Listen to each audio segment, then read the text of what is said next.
Olá, meus queridos, nós estamos começando o programa Trocando Ideias, um programa da Igreja Presbiteriana de Pinheiros, em São Paulo, um programa preparado com muito carinho para você. A Igreja Presbiteriana de Pinheiros é uma igreja pastoreada pelo reverendo Arival Dias Casimiro, homem de Deus, e eu tenho a alegria de participar também da equipe pastoral desta igreja, como pastor colaborador. E esta igreja é uma das igrejas mais preciosas e relevantes do estado de São Paulo, uma igreja missionária, uma igreja plantadora de outras igrejas, uma igreja que tem investido no reino de Deus no Brasil e fora dele, uma igreja para você. Então, se você está desigrejado em São Paulo, se você está procurando uma igreja bíblica que tem alimento sólido, venha para cá, nós queremos cuidar de você e abençoar sua vida. Este programa tem como propósito responder algumas perguntas que nos são enviadas. No programa de hoje, vamos responder 3 perguntas. E a primeira delas vem do Wellington Carvalho. Ele pergunta assim: o que o senhor acha dessa guerra Calvino versus Armínio que estão fazendo na internet? Bom, Wellington, eu acho que a discussão teológica ela é até saudável, mas no seu momento certo, no seu fórum certo, com as motivações certas. Eu penso que discussões na internet sempre são negativas, porque elas saem daquele núcleo de quem está discutindo o assunto, ou que tenha maturidade para discutir o assunto. E às vezes os debatedores podem até ter maturidade para tratar da matéria, mas aqui embaixo, nessa linha de baixo, nesse andar de baixo, muitas vezes o assunto já se desvirtua e as pessoas começam a se agredir, as pessoas começam a ter falta de respeito uns pelos outros, as pessoas começam a desvirtuar o assunto e o resultado disso é sempre negativo. Sempre negativo. Eu acho nocivo tratar de um assunto tão importante quanto esse, de aspectos teológicos, doutrinários, na internet.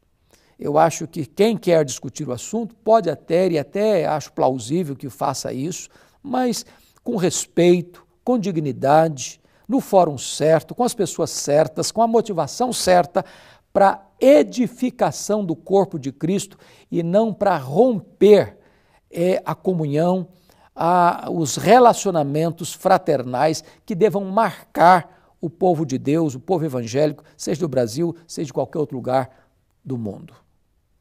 Segunda pergunta vem do Alain de Oliveira Grisan. Pastor, eu tenho uma pergunta. Se estou com meu filho ou filha e vejo um casal de homossexuais e meus filhos me perguntam por que estão se beijando, ou se perguntam se é normal a criança sendo pequena, 4, 5 ou 10 anos, como explicar o pecado para essa criança? Bom, Alain, veja bem, nós vivemos numa sociedade pluralista, uma sociedade permissiva, uma sociedade sem valores absolutos, uma sociedade que não apenas tolera o erro, ela aplaude o erro. Nós estamos vivendo uma sociedade de inversão de valores. Aquilo que o profeta Isaías já denunciou 700 anos antes de Cristo, uma sociedade que chama luz de trevas e trevas de luz, o amargo de doce e o doce de amargo. Nós precisamos deixar claro que à luz do bom senso, quem é responsável para educar uma criança não é o Estado, nem mesmo a escola, mas a família. É dentro da família que nós devemos trabalhar a formação moral, espiritual das crianças. Quando o Estado quer tomar nas suas mãos esse direito sagrado da família, ele está ingerindo numa área que não deva lhe pertencer. Portanto, Ainda que o Estado, ainda que as leis, ainda que os tribunais, ainda que os parlamentos digam que a relação homoafetiva, ela não tem qualquer problema, nós devemos respeitar as pessoas, isso é fato, nós respeitamos. O evangélico não é homofóbico, o evangélico respeita todas as pessoas e as suas escolhas. Porém, nós não abonamos, nós não aprovamos, nós não concordamos com todas as escolhas que as pessoas fazem. Então, quando você está andando com seu filho de 2 anos, 3 anos, 4 anos, 5 anos, e ele vê 2 homens se beijando, ou 2 mulheres se beijando, cabe a este pai, cabe a esta mãe chegar em casa, abrir a Bíblia, estou falando agora de um pai e de uma mãe cristão, é abrir a Bíblia e mostrar para esta criança o que é que Deus diz acerca deste assunto. Porque nós temos a Bíblia como a nossa única regra de fé e prática. Isso não significa ensinar o seu filho a hostilizar as pessoas homoafetivas. Isso não significa que você vai sair na rua xingando as pessoas homoafetivas ou agredindo as pessoas homoafetivas. Mas você vai dizer para os seus filhos que aquela prática está em desacordo com os princípios de Deus estabelecidos na sua palavra. A palavra de Deus não muda. A palavra de Deus não se adequa ao relativismo da nossa sociedade. A ética cristã não é situacional, ela é uma ética granítica. O que foi errado ontem continua sendo errado hoje e vai ser errado amanhã. Então cabe aos pais, com sabedoria, ensinar aos seus filhos a respeitar as pessoas, sejam quais forem as suas escolhas, mas a não concordarem com as pessoas em todas as suas escolhas. Nós precisamos ensinar aos nossos filhos que a palavra de Deus é normativa para nós, a nossa única regra de fé e prática. E que o casamento, de acordo com o que Deus estabeleceu lá na criação, e referendado pelos profetas, referendado pelos apóstolos, referendado pelo Senhor Jesus Cristo, é o casamento heterossexual, monogâmico, monossomático e indissolúvel. Vamos à nossa última pergunta do programa de hoje. Ela vem da Rosinalda Pereira. Pastor Hernandes, estou desigrejada e sinto falta de congregar. Mas na minha cidade as igrejas são cheias de doutrinas humanas. Algumas acham que só temos o Espírito Santo se falarmos línguas estranhas. O que eu faço? Muito bem, Rosinalda.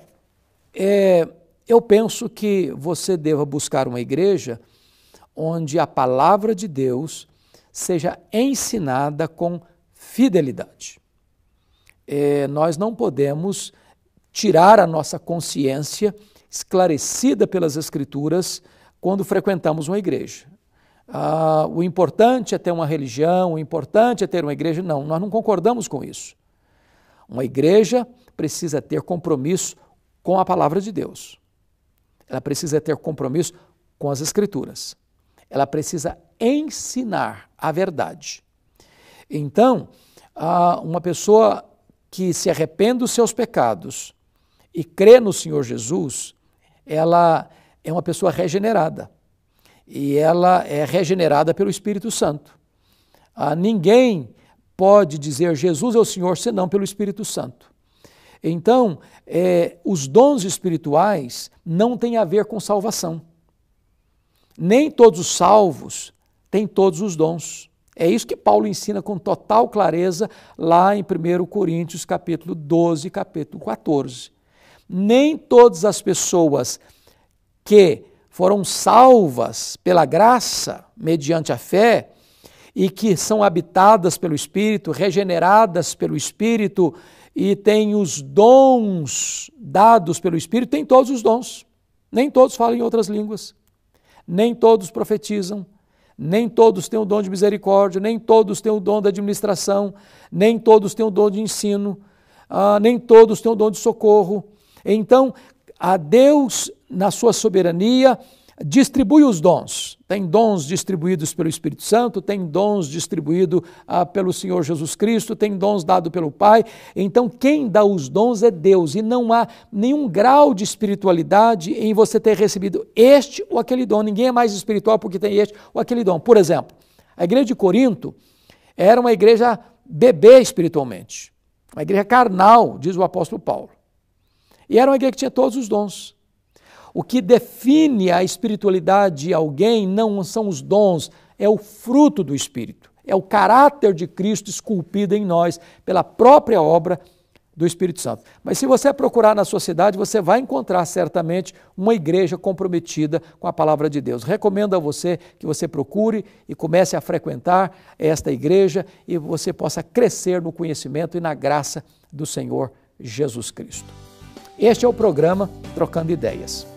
Se você tem alguma pergunta a fazer, mande para nós, que nós responderemos aqui no nosso programa. Deus abençoe você, Deus abençoe sua família. Eu reitero aqui o meu convite para você vir conhecer a Igreja Presbiteriana de Pinheiros, em São Paulo, Avenida das Nações Unidas, 6.151. Nós temos cultos todos os domingos, às 8h30 da manhã, às 11 horas da manhã, às 4h30 da tarde e às 7 horas da noite.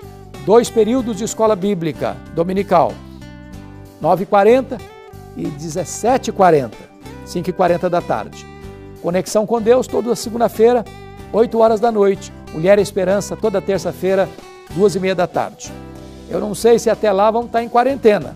Se tiver, você assista essa programação online. Se já tiver voltado às nossas atividades, venha para cá, você e sua família. Nós queremos abraçar você, acolher você, abençoar sua vida. Se você não mora em São Paulo, você pode acompanhar as redes sociais da Igreja Presbiteriana de Pinheiros, sobretudo o nosso canal de YouTube, onde nós temos um rico acervo ali para abençoar o seu coração. Deus abençoe você, muito obrigado pela sua participação conosco e até o próximo programa, se Deus quiser.